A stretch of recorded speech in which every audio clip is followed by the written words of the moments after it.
Peace. Assalamu alaikum. Welcome, family, to Time Podcast by Atiya J. This is your self-help, spiritual podcast, uplifting topics we all love to avoid, but we definitely need to conquer. Tea time is your moment to pause, listen, and absorb what is soothing to you. I'm Atiya J, aka Tia, a certified holistic life coach, and this idea was sparked by my passion to help others discover their latent potential, purpose, and significance, especially if you are one who feels overlooked, alone, or forgotten. You are not alone. You are not forgotten. I see you and I feel you. Welcome to Tea Time Podcast. Enjoy the tea. Peace. Assalamu alaikum. What's up, everyone? Welcome to another episode of Tea Time Podcast. It's your girl, Tia. You already know. Coming back with another podcast episode. And my lovely guest today is my sister, Breonna X, the Bre producer. Not whatever you want to call her. She'll tell you about herself. Go ahead, Bre. Hey y'all, I am Breonna X, aka the Bre producer, just like Tia said. I am a member of the Nation of Islam and also a natural hair braider. I specialize in knotless braids, so if you need some knotless braids and you are in the Dallas, Texas area, go to my IG profile at the Bre producer and schedule you an appointment, girl. Schedule you an appointment. But that's me, y'all. Absolutely. Dallas area, service, skill, everything, conversation. You're gonna have a therapy session in her seat, so definitely hit Bre up because she be going deep. I did, since we're talking about relationships, I wanted to ask you this question: what is the key to getting to know and understand Breonna X? What is the key to get to know and understand Breonna X? This just came to me. Thank you, God. There is no understanding me. You gotta let me. You gotta let me be. You gotta let me be. Like, literally, you have to let me be, because there is, like, you can't even put me in no box. X. You can't even put me in no box. And then look, what I found through my relationships, if you try to put me in a box, I always switch it up. I always change. So I think that you got to understand me in the way in which we form a relationship, to be honest. That's how you got to understand me. And if we evolve together, then you get to see me at different points, all of that. But outside of that, you really only know me however you might know me, unless we evolve together. Tia, you can even take our relationship for example. I was about to say, Yeah, wow, that's such a good example. You were my teacher, and for a while we known each other as a teacher-student. That's just it. Yep, but I literally wrote that down. Oh wow, come on, God, listen. Y'all, on my intuition, I ain't gonna lie, so I'm just speaking, but nevertheless, we evolve together in certain ways through our relationship. So you've been able to see me in different lights, in different right? Whereas for people that I might meet on certain occasions or times, places, whatever the case, they only gonna know me in that environment, space, and time.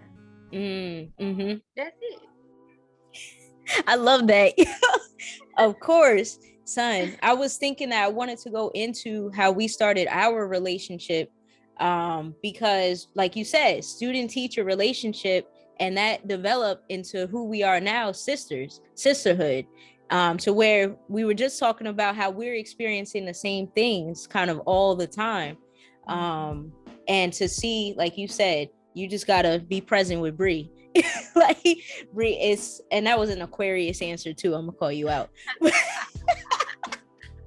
Aquarius answer. I'm not gonna curse. But it's real because seeing you from like a young lady growing into a woman, like a wife, a Muslim woman, growing into yourself as a Black woman, like it's rewarding to kind of accept who you are at every step. And then likewise you accept me at every step too, because we had a very kind of strategic relationship, student teacher, that's what we are. But through just connecting with each other in conversation, allowing each other to be who we are, that's developed to where we're closer than anybody would ever think from the outside that we could be. Yes, that's facts. Wow. And I think that you just stated some of the main things that you have to do and or be in a relationship per se. One of the things that you mentioned that I jotted down here was connecting with each other and learning. Right? Yes. So meaning that there is work and duty in relationships, or you stay where you are, however you were, and that's just it. Absolutely. So if we take our relationship, for example, a lot of students that you met during the time of me being a student, you may not be as close with them how we are. Exactly. Come on, teacher. And that goes into, I believe it's important for us to select our relationships. Like, you don't just fall into, oh, this is my friend, this is my boyfriend, this is my, like, no, you need to be selective of who you allow in your sphere of life and who you relate with, because it takes work. And if you're working and that other person isn't, or that person is working and you aren't, that's where we get these destructive relationships, and we get stress and pain and gossip and all of that stuff in our lives. Yes, and might I add that even if you think you are not selecting or did not select a relationship that you may be in, unconsciously you did. Yep. Ooh. And whichever way that goes, you chose let me that. tell you. Yes, I actually just had that revelation. So I'm gonna just be straight up blunt and I'm gonna say it. So of course I was raised in the Nation of Islam. We don't drink, we don't party, we don't have sex outside of marriage, we don't do that stuff. But when I went to college, I started experimenting with drinking. And when I literally thought about, I've had in my lifetime experiences where I would stop drinking, trying to get on my dean, trying to get back to what I know is me, and I would fall back into drinking again. And I thought, and I told Matt this, my husband, I said, yo, I thought about, after when I was in Baltimore, I stopped drinking. I was going to the mosque. I was doing great. And then when I started flight attendant, that's not when I started drinking. I was meeting new people and I did my whole training. They were partying. I would go out with them, but I wouldn't drink. I would be that safe one. People knew me as that. But when I went to a party after flight attendant with one of my college friends, I took a drink there. And what you just said about being selective, even though we're unconscious about what we're selecting, I had that realization that, wow, that is a relationship I created with her. So whenever I'm around her, I go back into that mindset. Yo, listen, that is real, because look at this, and this is not on the same level per se, but I've also realized that. So look at this. While I'm here in Texas right now, mind you, if you, Tia, whenever you move to a new place, regardless of where it might be, you are able to be whoever you want to be, because nobody knows you, right? Absolutely. And so here in Dallas, people know me as the Bre producer. Like, I'm strictly business here. Like, it ain't I don't have a whole bunch of friends or people that know me personally, things of that nature, besides my husband and then some members at the mosque, right? But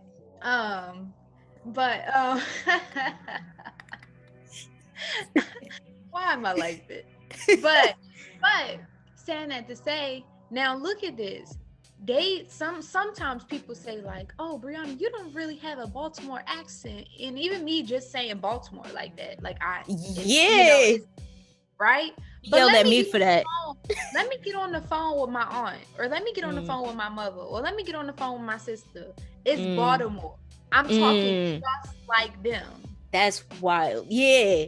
And I'm not like going out of my way to do that, but because of the relationship, like, I don't know, my wheels must be turning in the back or something, because of my relationship with them and how they know me. Now to me, I have to be that way. I have to do the things in which I did, or Breonna, you switched up. Now, I'm not saying that none of them have ever said this to me, right? Because like even my grandparents have told me like, girl, you sound country, right? So they didn't say this to me, but in my interconnectedness in knowing them, it seems like what I have to do or be. So like what you just sharing, what you said in terms of being around college friends. Now look at this. This is psychology, because dang, yo, oh my goodness. This is literally psychology, because there's a thing that you learn in Dianetics, right? Where there are stimulus or stimuli in your environment that might cause you to react or be or do or say certain things, or trigger you, and not necessarily trigger you like, oh, this hurt, but trigger you, it brings something out of you that was in you during that time. Yep. So yes. That's crazy.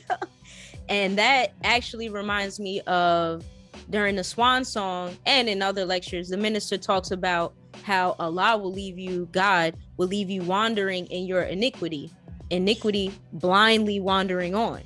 And it's funny how that scripture is literally equated to psychology and our personal experience in relationships. How when we decide that we're gonna go, do something we know we're not supposed to do, now we can't even have a regular relationship with those people we involved in our iniquity. And if we do, then we're going to continue in our iniquity. And they become that stimuli in our environment to then make us become less than who we are and less than what we should be. And then that causes a bad relationship with them. And we're fighting with them. We don't like them. We don't even know why. And it's really because of our own bad behavior.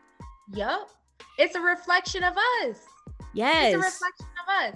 And I'm glad that you said earlier, like you have to be selective in your relationships, because where I'm at in my life now, I'm coming into my own self in terms of who I am as a young woman, who I am as a wife, who am I as a daughter, right? Because I'm not looking through the lenses of being a child and not being able to control situations or do things for myself. I'm coming from a perspective now where I am in full control of my life, right? Absolutely. I don't have nobody telling me what I cannot do, etc. Like, besides the restrictive laws of Islam. But outside of that, it's really like God gave us our free will, right? So saying that to say, when it comes to selecting, like me being in that new perspective now, I don't even really know, right? And I'm in a whole different state and city. I don't even know how it feels or what it looks like to go out here and get a friend and in my new space that I'm in. Like the only connecting I know how to do is that which I did in Baltimore, which was party and bullshit. Okay. Yep.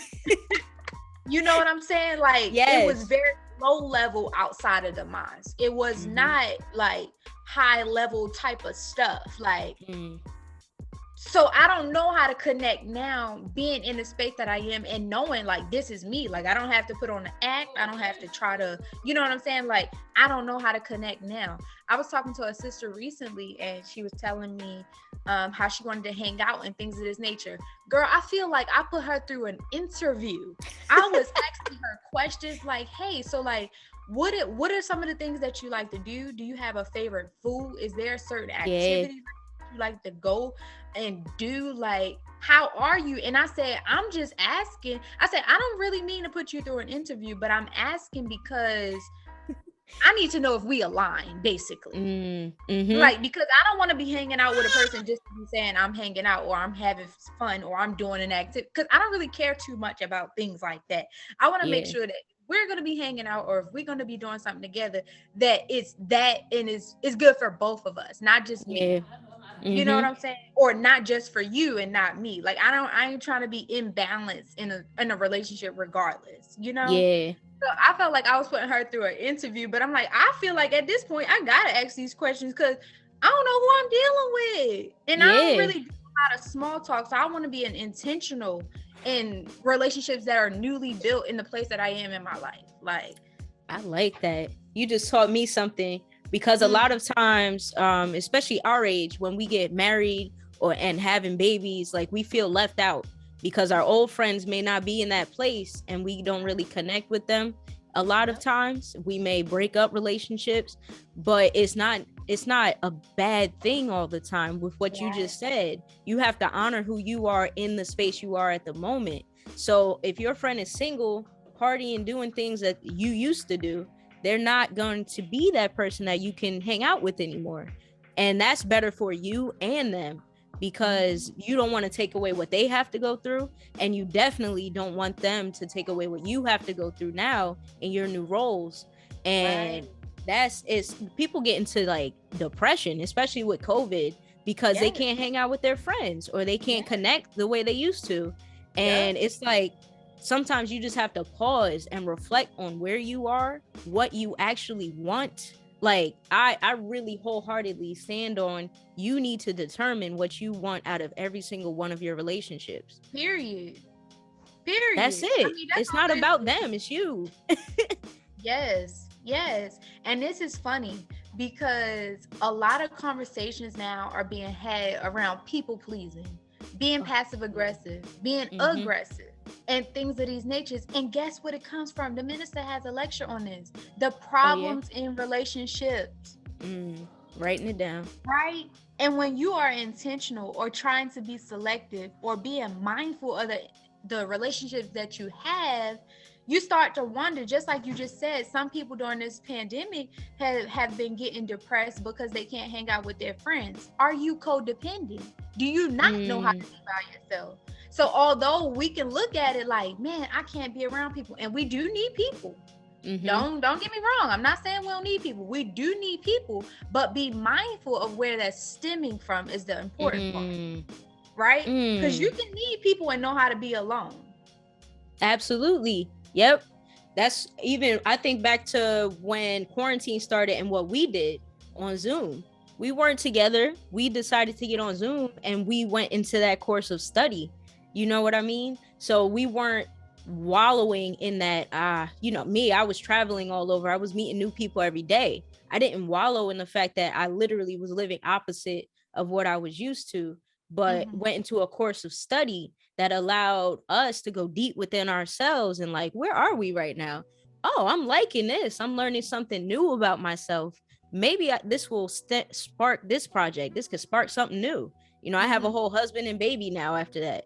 So it's definitely critical, like when you having those moments of codependency. I like that word that you brought up, because I think we all have issues with codependency, and that's just coming from childhood. Like we're dependent people as children, and I think as we grow we learn to be more independent, but then we have to go back and become a child again and learn to depend on people who grow us and depend on the Most High, Allah, God, as well, because that's who we can only rely on for sure. Even with the codependent thing, it's really about attachment. Like, how do you, some people, I can say for myself, I know how to detach. I know how to go away, but it's not in a healthy way. It's more of a, I'm not in a safe place. I have to care for myself. Let me get away from you. Or if I feel like I'm not getting what I need, let me get away from you. Whereas some people feel the exact opposite. I'm supposed to be around you all the time in order to feel loved, in order to feel wanted, in order to feel needed, etc., etc. You know what I'm saying? So with the codependent thing, I mean, look at our relationships. Look at our relationships. Crazy stuff. It is. I think this is a good place. I looked up, you know me, so I looked up the definition of relationship, and I got from Merriam-Webster, I got 4 different definitions, and one really stuck out. So they gave the basic, the state of being related, the relation, connecting or binding participants in kinship or another type of relationship. And this was really important to me: a state of affairs existing between those having relations / dealings. And lastly was a romantic or passionate attachment. But I want to highlight that a state of affairs existing between those having relations and dealings. That stuck out to me because it's what we're talking about. We have, I think a lot of times we love to just put a title on who somebody is to us. That's my sister, that's my brother, that's my best friend, that's my boyfriend, that's my girlfriend. You can't evaluate a relationship, in my perspective, based on the title that you give to it. It's about the state of affairs that you are having with that person. It's through action and evaluation of that action, reflection, and like we already discussed, growing with that person. How is that person your best friend and all you do is go party with them? You are a nurse and you study, and she don't have nothing to do with that. Party bud.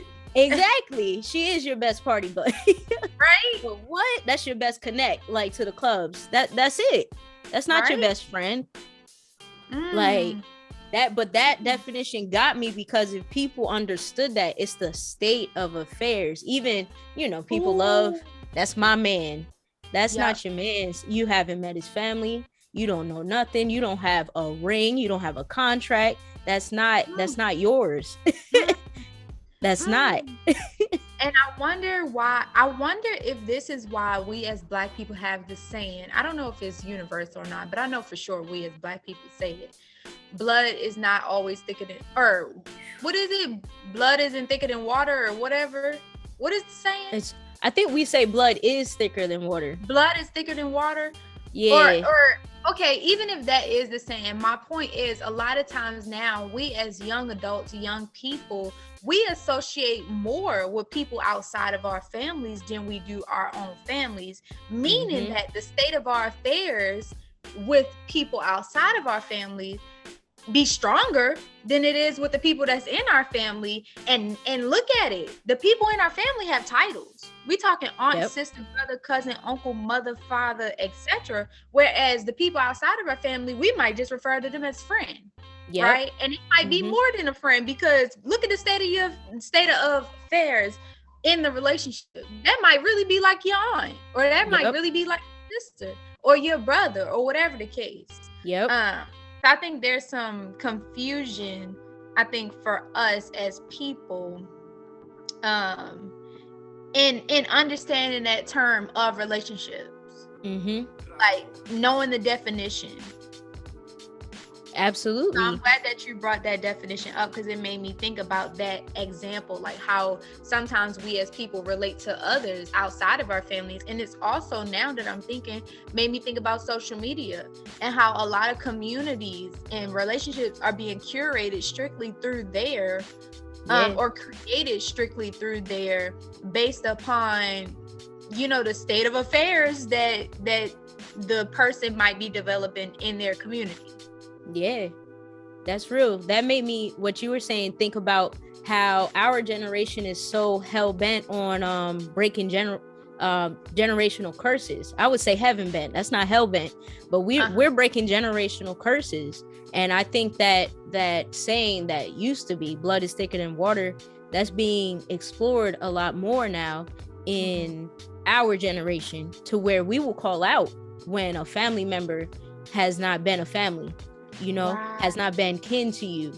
And we are not afraid to step out of our boundaries of this is your family, which previous generations have been afraid to do. Even conversations I'm having with Matt's grandma, she's talking about how relationships nowadays are very different. and she likes it, but it's different from what she grew up on. And nowadays we're not afraid to step out of those boundaries. Just because you my mom, my father, uncle, sister, cousin, if you do me wrong, that's still wrong, and I don't have to stick with you in your wrong. I don't have to do that. That doesn't work. You better respect me. Like, this is so true. And this is so true. Because you know what you just said, a lot of us, we just aren't taking the abuse, neither emotional, physically, mentally, nothing. Like, I know a theme over the pandemic was people weren't even showing up to family gatherings. Like, I realized, and this even for me in my family, like, I don't even know when I stopped going to family gatherings. I can't lie. Like, I just don't know. Like, because, you know, you get older and you start to see people for who they are. And it's like, I don't really want to be around that. Like, I don't want to hear no gossiping. I don't want to hear no backbiting. I don't want to hear, like, y'all ain't got nothing good going on. And the food is dead. Like, I don't want to be around y'all. The food is dead. You know what I'm saying? And so, like, a theme, that was a huge theme around the pandemic. Like, given that there was, or is in a pandemic, and you know, you don't want to be with a big party or whatever the case, you know, but still, aside from that, people were just like, nah, like, I don't like how you treated me on this date and month. Like, I ain't trying to be around you. Like, and it don't matter. Like, you my aunt, you my cousin, brother, etc. But I don't care, you know? So I love that. I love that for sure. And it's a challenge to the older generations. Get y'all shit together. Period. Get it together. Get y'all stuff together. When I say from 2020 till now, I have learned so much about my family in terms of the older people and their background and why the things, like, why my family is the way that it is now.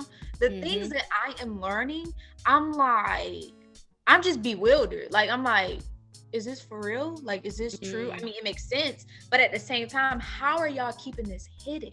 How are y'all keeping this a secret and expecting the young? I was just talking to my aunt about this. How are y'all keeping these things? Let me write this down. Hidden and secrets, because this is very important. But how are y'all keeping this information hidden and a secret, and then expecting the younger generations and those after you to do so much better when they don't even know what they fighting? What are they up against? I'm not talking about no physical fight or up against. I'm talking about spiritual, right? Cellularly. What are we fighting? Yeah. Right? Because although we like to think like, oh, she her own person, he can make his own decisions, he and she, they got a subconscious mind and cellular DNA that came from y'all. Yep. Literally. Right? Everything is recorded. Everything. So go ahead, Bre. Woo. Now that's real. The more I learn about my mom, the more I learn about her. And she's great. I don't want her to think, you know, I'm attacking her. But the more I learn about her, I'm like, yo, why didn't you tell me this before? That could have brought so much clarity to what I've been going through. That could bring so much clarity to my relationships. What? Even when I think back on things, my mom used to tell me all the time, you don't have no friends. You have family. Your family, like, that's her stuff. That's what she experienced. That's not what I needed, you know? And look at you, got all the friends in the world. And I'm not even saying I'm healed from that. Like, I still don't trust people in general. And that's not just from her. That's my father too. Another story. But that it's like, I don't trust people, and I have to work through that now. But it's because of the pain that my mom went through and whatever my father went through. I don't know. But it's crazy because you're giving this to your children, and you can't just cover it up and, you know, let me dig that, put it in a hole. Try not to think about it. Yeah, because also God and life has a way of showing you what your issue is, because the rain will come and it'll uncover what you tried to bury, and it'll uncover in your children, and then you'll be fighting your child and being mad at what they're doing, and guess what? That's your stuff. You fighting you. Yes, this is real life. And I'm going to share something with you to show you like how real this stuff is. I was reading a book called It Didn't Start With You by Mark Wolholm, I think his name is. But he shared many instances of things that, like how we're talking about now, that came down from generations to us, or you know, young adults, whatever. Y'all, I have to be very transparent because this was the scariest thing I ever experienced.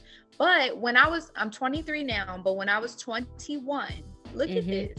When I was 21, I kept having these fears of pregnancy, right? Like my baby is gonna die. I was getting, now mind you, I've never had a birth scare in terms of getting pregnant and being shocked, or like none of that. Never had it in my life. Guess who did? My mother at 21 when she had me. Are you serious? At 21? Yes. Yo, Bre. At 21 when my mother had me, she was thinking those thoughts. And I won't share here because I've never explained or talked to her about that, but it's information that I learned. So I won't explain it here to kind of put her on blast. But it was her thoughts. It was not me. And for the life of me, I could not understand, why in the hell am I so scared to have a baby? Like literally dead ass.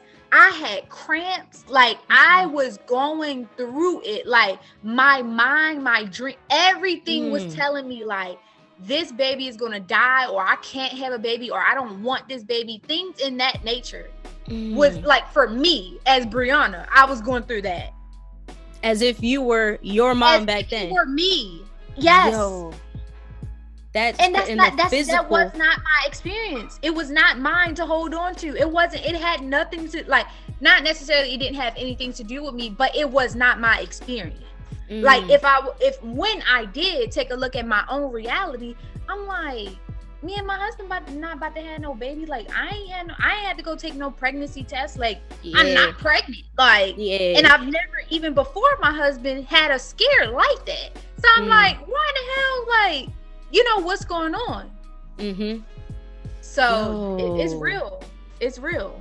Yo, it's real. And that brings up the power of the woman as well, because we carry those things in our wombs. Like the fact that it was a pregnancy scare, like we carry that in our wombs. And the minister talks about in How to Give Birth to a God lecture, he speaks about what we think goes directly into the baby. So what your mom was thinking literally went into your DNA to where it's physically getting you at 21. That's insane. I mean, that's wild that you experienced that.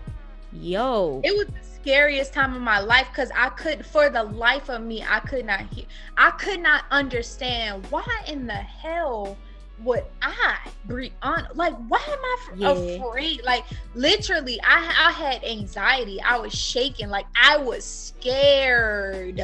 Like, somebody was like, kill me type of scared. Like, I am dead ass not playing.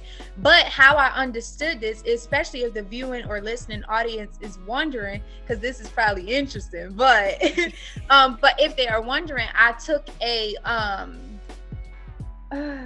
not a clarity session, Sister Naira, and you can find her on any platform by the name of Sister Naira, and that's sister spelled regularly Nayyirah. Sister Naira, she has these sessions that she was doing at the time where she really speak your whole life. Okay, you don't give her no information in terms of like what's going on with you, and she ain't no clairvoyant and all that stuff. She don't go by that. She not that type. Very genuine sister. I love her. Still talk to her to this day. Now, mind you, that was in 2020, I think. 2020, 2021, but like during the pandemic for sure. Like while we were shut down type of thing. Okay. But I forgot what her session is called. I forgot. It's been a while. But in that session is where I learned that, and where she also offered me, or not offered me, but provided me with that book that I was saying. It Didn't Start With You. That's where I got that book from. And in that book, the author shared an experience. This is how it all came about. The author, Allah knows best, because during that same time, I was learning things about my family that I had never known. And one of the things was my birth situation and what happened to me, or, you know, what was going on between my parents, etc., while I was being born. So this is how it all came about. But in the book, the author shares a story about this young guy. I think he was 19 years old. He developed sleep apnea. And that's where, you know, you can't sleep or whatever the case. And he could not understand for the life of him, why can't I sleep? Why am I fearing going to sleep? Like, why do I feel like if I go to sleep, I'm going to die? Like something is going to happen, right? He couldn't understand it. So he goes and see his therapist. I don't know if he goes by the title therapist, but he goes to see him. And, you know, they start going down like the line of things that may have happened in his family to him or his mom, his parents, etc. Right? And come to find out, he had an uncle, his mom's brother. He had an uncle, mom's brother, was in like a hurricane or some sort of flood, and the uncle climbed onto like a telephone line or a power line or something of that nature. And he kept on saying, mind you, it was cold, raining, like not a good situation. And the uncle kept on saying, like, if I fall, if I go to sleep, or no, he said, if I go to sleep, I'ma fall and I'ma die. Now, mind you, this is not the young guys present today, 19-year-old. This is not his experience. But he developed sleep apnea over the situation.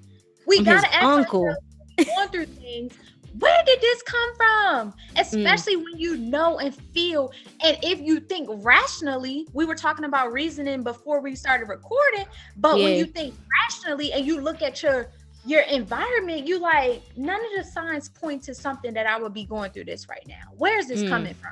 We have to ask ourselves that. So like I was saying, in that book, he found out that's how he developed sleep apnea. And then after he found out, it stopped.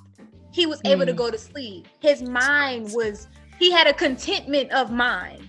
Yo, that's why it's so important to heal. This is why it's important for us to know our history. That too. Yeah. That's, the things that are coming up when you were telling your stories, both yours and that man's, is number one, being honest. Like, we need to learn how to just tell the truth. Period. Like, we hide things so much just because we want to be perceived a certain way, or we don't want to disappoint somebody. Just tell the truth. You will help someone by telling the truth. You will relieve so much stress, yo. I'm glad my mom always taught me a lie hates a liar. And she taught me what a lie is. When you withhold information, that's a lie. When you when you withhold information, that is a lie. People love to say, I didn't lie. Yes, you did. Yep. You withheld information knowingly. Exactly. Yep. The Honorable Elijah Muhammad said that hiding the truth causes loss of life, loss of property, loss of friendship, etc. There's a whole list of things that lying does. Okay? Yes. It's real, because when you see these situations out here in our lives or in the real world where we live, you be like, how did this happen? It always seemed like a piece of information is missing. Yes. When things are not right or something is off, and we know biologically, like, we got that intuition, like, yo, something ain't right. Yeah. It ain't just because we think something ain't right or we done made up something in our minds. No, information is missing and you don't have the whole story. Absolutely. AKA somebody lied. Yep.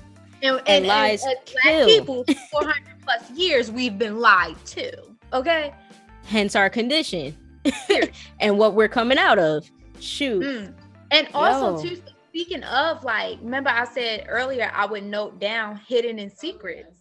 Yeah. It's the same thing with like the things that I've been learning about my family. I still, for the life of me, don't understand. And this is where I feel that we are confused in raising our children. And I know it comes from slavery, where we feel like we say this, let that child be a child.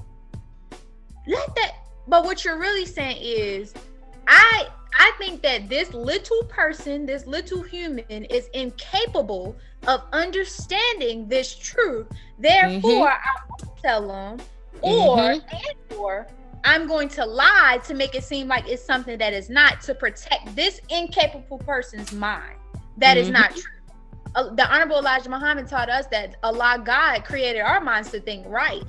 Yeah. So if you feed a child with truth, guess what's going to happen? He going to keep on living, he or she going to keep on living that truly livelihood that's so true to the point that it's just true. Absolutely. Not, he ain't gonna go off, and I mean, he could, because life is life and we have free will, but at the same time, you always know to go back. And this is like a full circle moment because of what you started with this morning, like saying, you know, about the drinking and things of that nature. Like, you knew what was right, you knew what was true, and you wouldn't have known what was right or what was true had your parents not taught you. Absolutely. Yeah. Or your parent, or, you know, whatever, had not taught you that from the beginning, not after the fact. Because then you would have an excuse to say, like, oh, I ain't know. Yeah. Meanwhile, children, parents today, let that child be a child. Let them party and drink. No, you tell them it's right to party and drink. That's going to be their lifestyle forever. Because there was never a seed. What we don't understand that what we say, every single one of us, parents or not, what we say to people is a seed, and that seed always grows when it is watered, and life will water that seed. So if you want truth, if you want somebody to be righteous or to live a positive life, you need to sow those seeds of positivity, truth, and righteousness. Yes. And no matter what that person goes through, I came right back to my righteousness, because that's what was implanted in me. Yeah. And it's continual. I've had other seeds planted in me too throughout, not just from my mother. Like it's crazy. And I've had seeds of mistrust. I've had seeds of abandonment planted by my father. Like, and all of that is going to come into that person's life. And you just have to, like me, I've had to be honest with myself. I've had to be honest with my mom, with my friends, with you, especially now with my husband. And that's a process that we're always going to have in life, but you can't hide what you are feeling. Like grandma just told me that yesterday. She said, don't hide, be honest all the time, be open. This makes me think about imposter syndrome. Say that, because I have it. A thing that has been going around, and I kind of question myself, like, do I have that? But certain stuff, I don't be trying to subscribe to me, because baby, if I don't feel like that's me, it ain't me. Okay. Facts. But nonetheless, I mean, it is a recurring theme that I have seen, but it's making me think that now, because let's look at this.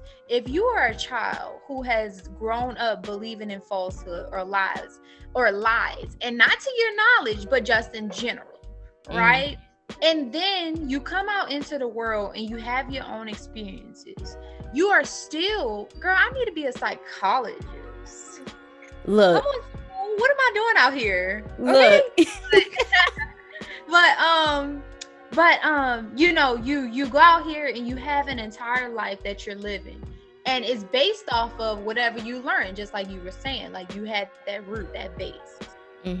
But you also, just like you said, have those good seeds that you might have had planted, as well as those bad seeds. So is that really where we getting imposter syndrome from? We not knowing which way to go based upon the root that we have? I don't think so. Okay. I don't think so.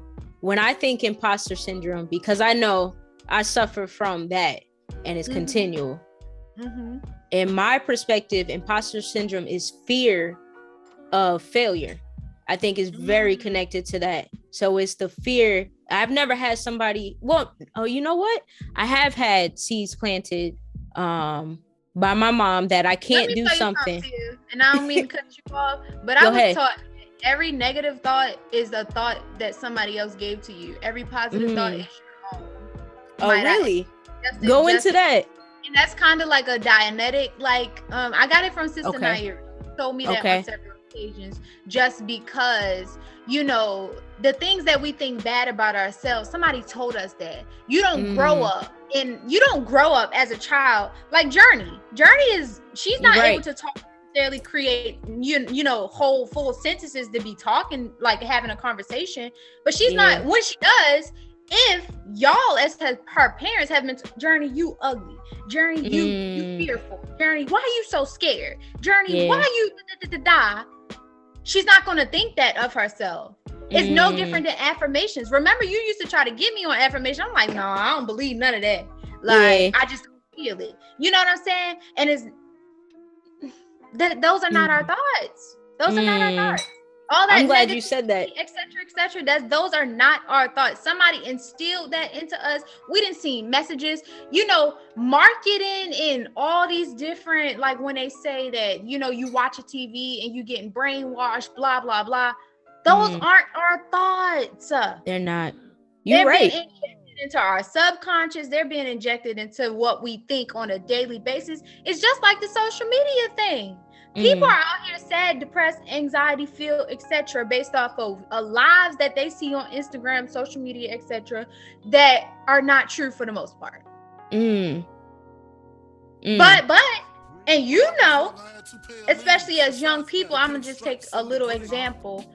Young people thinking that you're supposed to have everything all figured out. Right? Meaning the steps that you're going, the places that you're going. You're supposed to have this much money by this time because this person says so. Those aren't even your thoughts, because baby, if you would have known that for yourself, you would have already been there. Facts. You would already had it. Facts. So, yes. Ooh, thank you. I'm glad you brought that up, because I'm gonna self-correct right now and say yes. Those negative thoughts. And it's funny you brought up affirmations and what I say to Journey, because I actually, in my mind, I never spoke it aloud. She's very determined and she's very strong and she's very energetic, and she likes all day, every day she's moving, she's doing something. And for us, that can be annoying because she's touching everything on the desk, she's knocking it down, she literally puts everything in her mouth, and that could be dangerous. And I had the thought the other day, I'm like, don't kill that. Like, don't kill that energy. Don't kill that strength.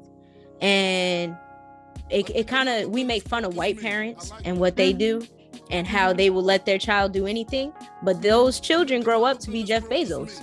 They grow up to be Elon Musk, the people who went into space, business people. They're not in NASA, and they went into space, but it's because white people aren't taught, and it's a survival thing, probably also in post-traumatic slave syndrome we were talking about before recording.